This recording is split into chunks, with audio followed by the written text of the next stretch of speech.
อาจถึงแก่ชีวิตโรคที่ควรหลีกเลี่ยงน้ำมะพร้าวจะดีที่สุดต่อสุขภาพนายโอลิแชร์ออนพรีเซนต์สวัสดีครับมีใครหลายคนบอกผมว่าการดื่มน้ำมะพร้าวนั้นดีต่อสุขภาพ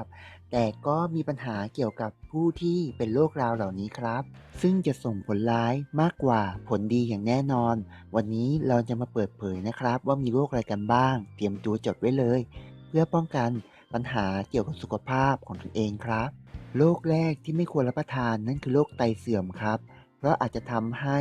คุณนั้นปัสสาวะบ่อยมากยิ่งขึ้น และไตของคุณทำงานหนักมากยิ่งขึ้นครับ โรคต่อมาคือโรคหัวใจครับ นี่ไม่ควรรับประทานเพราะว่าจะทำให้น้ำตาลเข้าสู่เส้นเลือดมากจนเกินไป และจะทำให้หัวใจทำงานหนักมากยิ่งขึ้นครับ โรคสุดท้ายก็คือโรคเบาหวานครับ หลายคนคงจะทราบดีอยู่แล้วว่ามะพร้าวนั้นมีน้ำตาลสูงมากนะครับ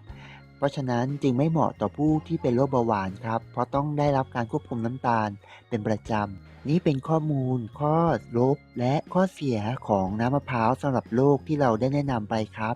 อย่าลืมกดแชร์ กดไลค์ กด Subscribe และกระดิ่งแจ้งเตือนเพื่อไม่พลาดวิดีโอคลิปใหม่ๆของเราด้วยนะครับ ขอบคุณมากๆนะครับที่ติดตามรับชม